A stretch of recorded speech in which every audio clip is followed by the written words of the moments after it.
Welcome back. In this video, we're going to look at simply adding some titles, okay? And so it's pretty straightforward. They've changed it up from previous versions. So I'm just going to pick a spot where I want to put my title. Just grab the text tool, throw it on there, okay? And we should be able to type. So this is my title, okay? Now, obviously, you want to do some things with it. Can't really see it at the moment. The easiest way to do it is grab you from your window here, go to your Essential Graphics, and it brings up this menu. Okay, now there's actually some preset ones here. You might even want to play around with those, but you can go to Edit here for this one, and there's your color.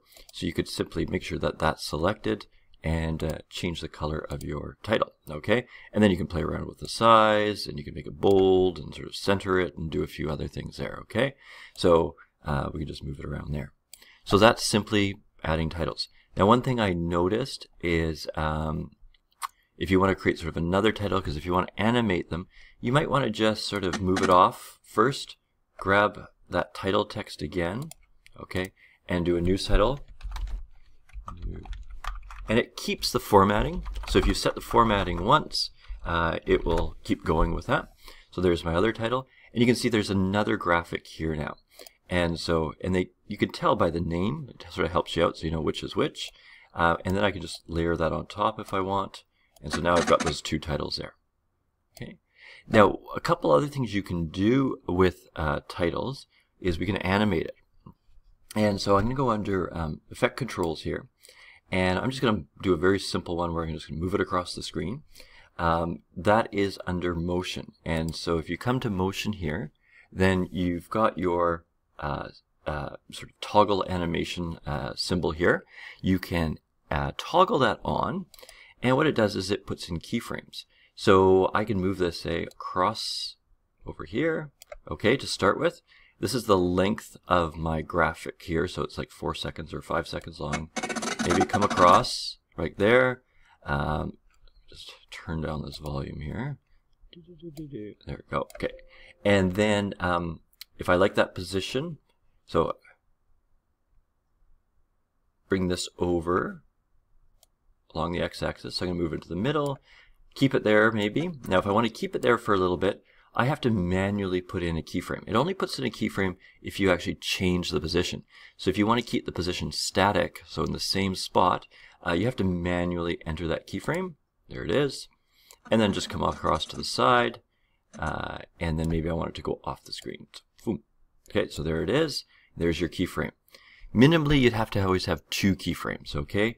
So in this particular case, what's going to happen is it's not going to be there. Then it comes in, stops, okay, and then moves off. Now, if you didn't like the timing there, all you have to do, let's go back to it here. That's the new title one. If you don't like the timing of it, you can simply drag these over. Okay, so if I wanted it longer, sort of static, just drag those over. Or I can simply delete it and redo it if I have to. So I just simply highlight it and hit the delete key and it would disappear. So pretty easy there. That will work for all these things. So you've got anywhere you can see toggle animation, you've got scale. You can do it with the scale, so you could make it basically, really small and then get bigger. You could do a rotation if you want it to spin in. Now the anchor point is at center. So that one there, sometimes you have to modify that to get the rotation. I'm not sure about the anti-flicker filter. You could play around with that if you want. Opacity is another one too. Some people get it to animate so that it sort of fades in and fades out, and you can do it with that. The rest down here, I've had less success. I'm not 100% sure. Like I said, it's a little bit new to me. I can't seem to get these to animate. So just make sure you work up here in your motion area. Okay, so that's what I just did there. Works for obviously these ones. It also works for graphics. So I'm just going to, like, images. So I'm just going to demonstrate that as well. Just zoom out here a little bit. Okay, there we go. So I'm just going to put in my image here. So under my project, there was this. I can, if I want it longer, just stretch it out. It's probably too long there. But anyways, put my timeline in there. Now if images come in, they're a bit too small, you can just simply make sure you selected it, zoom in. Okay, so there we go. What a great looking band. And if I want to animate it, I just sort of do the same thing. So let's just say I want to focus in on one of these guys.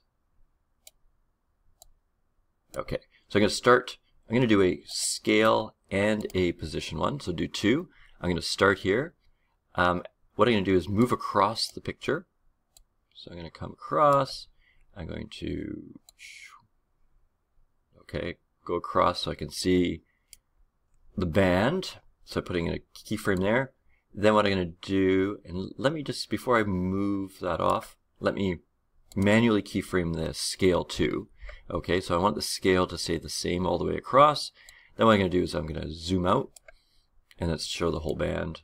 So that way, and then I just have to move it back.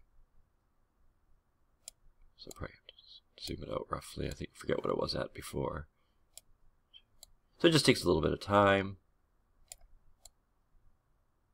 There, that looks good. Okay, and then I'll just leave it like that for the rest.